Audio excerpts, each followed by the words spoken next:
Hello, and welcome back to LTP Learn to Paint with Mike. I'm continuing work on my Proteus. If you weren't able to visit during my live streaming on Facebook, this is how far we've gotten. We have our skin tones all completed. So we go from in the creases. We went from a desert sand, lightened up to a bleached sand, and then on the edges, close to all of the bony protrusions or carapace, we went to a flesh color and then up to a pink, and with a purple right at the very end. On the carapace, we started with a, what color was that? Probably should write this down. There it is, traditional burnt sienna. And then that is darkened down to a bittersweet chocolate, or also suitable would be a black burnt umber color. And here we are. We're mostly finished here, I think, with the model at least. So today I'm going to work on the basing here. I've got some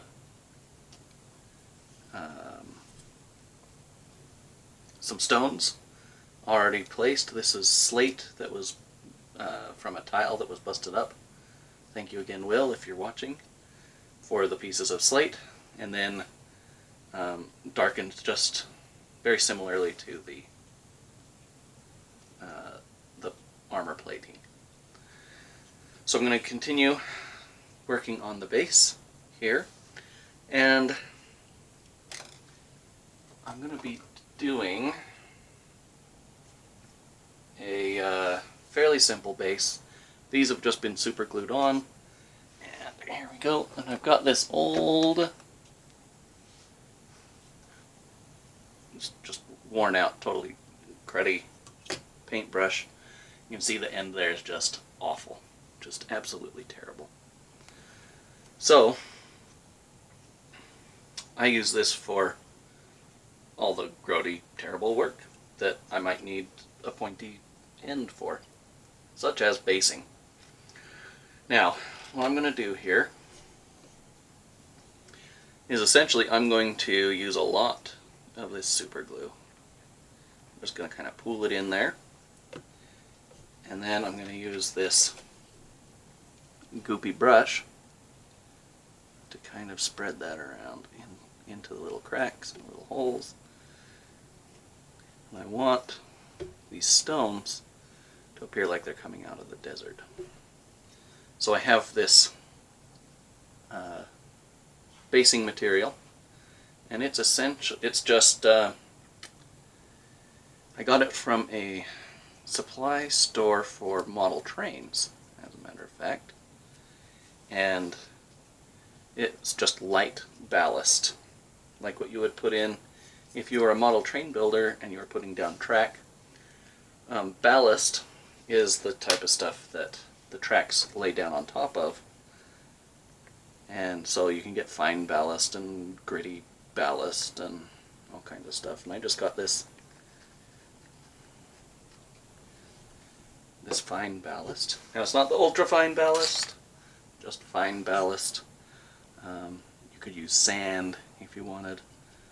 So what I'm doing here is I'm just making sure that this super glue gets distributed along all the base here.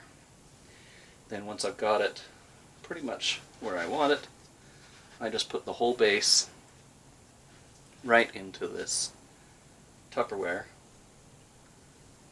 full of ballast. Shake off the excess here, and I'm actually going to wipe some of the excess off. And there we go.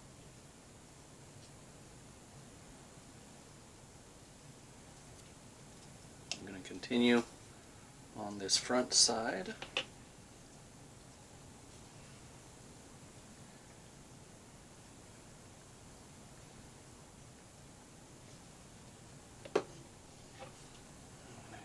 Use my brush to get here in between Proteus's toes. Doesn't actually seem to be working very well, so I'm actually going to put some directly in there in between the toes. There we go. Make sure it's all clear. There we go. Put it right in the middle.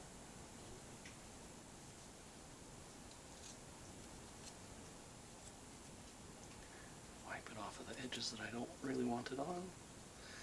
Now this is going to be essentially our first layer.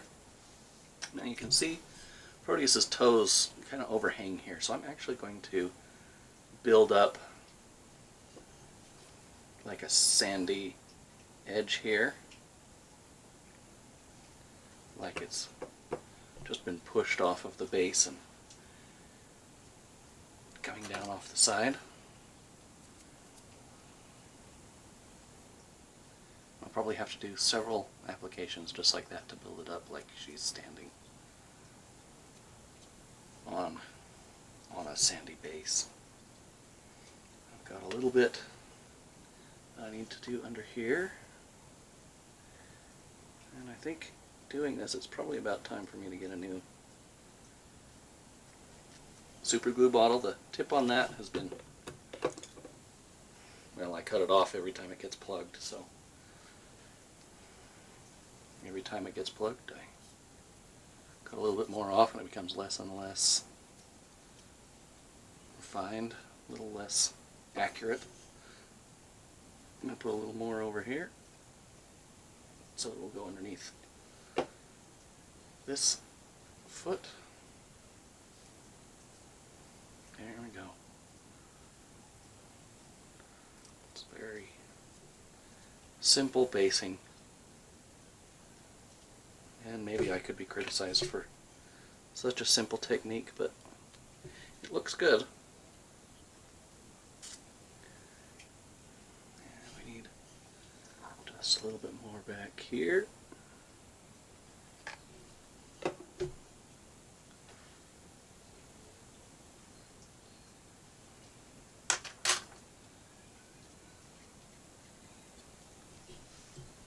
There we go. Now the good thing about super glue is it does dry very quickly. It sets and you're able to go on. So the next little bit I'm going to do, I've got some coarse ballast.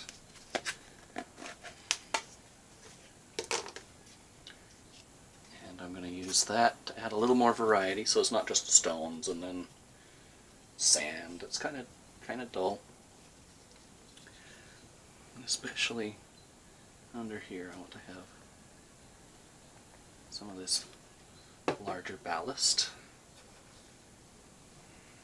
And just super glue, and then you press it in. Shake off or brush off the extra.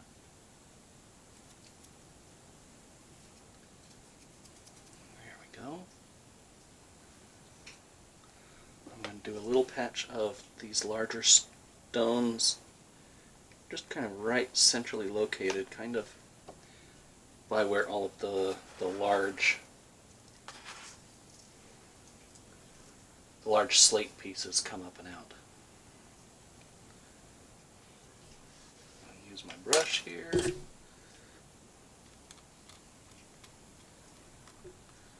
to make sure that I can... Whoa! Hey, check it out! My light is working. Well, there we go. Well, I hope you can see that better then. I didn't even realize. It's top-notch, high-quality broadcasting. There we go. And I'm going to put some more of this just right here on the edge. Just like on the other side. Shake off the extra. There we go.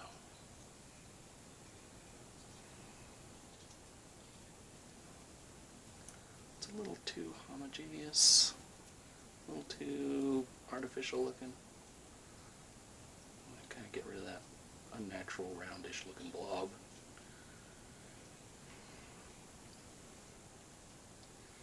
Okay, and I'm actually fairly satisfied with that. Next, also another little bit from the railroad supply house. I think it was called Hobbytown. It's out of business now, of course. Finally find a place, and then a month later it disappears. But such is life, I suppose. So this is just, tufts of green stuff. I don't even remember what they called it. But I'm going to use it as some low bushes, some little low... Actually, before I do that, hold on one second. I'm going to find my other terrain making. I'm going to pause the video while I find it. Okay, I found it. And I've got it in a little bit different Tupperware case because I ran out of these fancy little ones. It's just this fine, powdery green stuff. Just grass is essentially what it looks like. And I'm going to use a little bit just right here in the crack where the stone comes out. Again, just the exact same technique. Put the super glue on, dunk it in, brush off the excess. There we go, adds a little bit of variety there. I'm going to put a little more in here. Because in the desert, it's not just straight, like it's not the surface of Mars. There is some variation in the colors. There's always some little bit of greenish color, grass or something.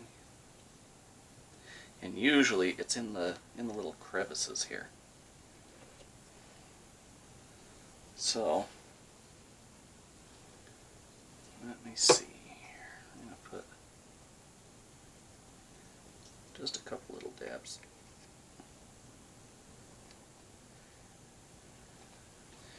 In those crevices.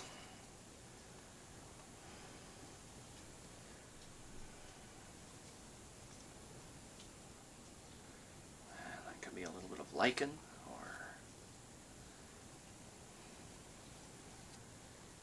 Something. There we go. And now that we've got that a little bit in,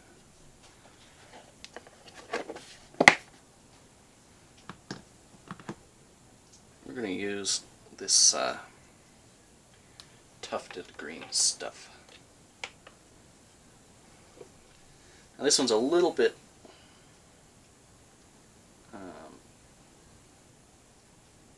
I don't know, less easy. I don't know how you'd say it, but I don't really want to just dump this into this green foliage. But it's essentially the same process where just put some glue on, and I'm just dabbing that in right where I want it to be. I'm actually going to put a little bit just right here behind the foot.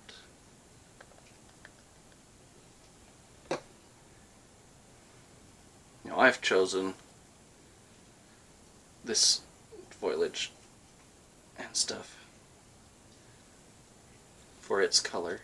It looks very good, very nice, very organic for a desert type setting. And so because of that, I don't have to go back through and paint a whole bunch of it. I can just leave it as is. And there we have it. So that's the base of the terrain. Now, next I'm going to be painting this base here. And I will do that in the next video, because now that I've finally gotten the sound fixed on my brand new camera, I'm going to make sure that I'm loading daily updates, daily videos. And on that note, thank you for joining me today. And if you did make it to the live broadcast on Facebook, I appreciate you stopping in there. And if you're watching this video on a format where you can like or subscribe or follow or whatever, get notifications for when my videos are uploaded, please do that, so that I can see my followers and get to know you a little bit, and that way I can share this journey a little more personally with you. Again, this is Mike with LTP, Learn to Paint. It's a Longtime Productions production. And again, thank you. End transmission.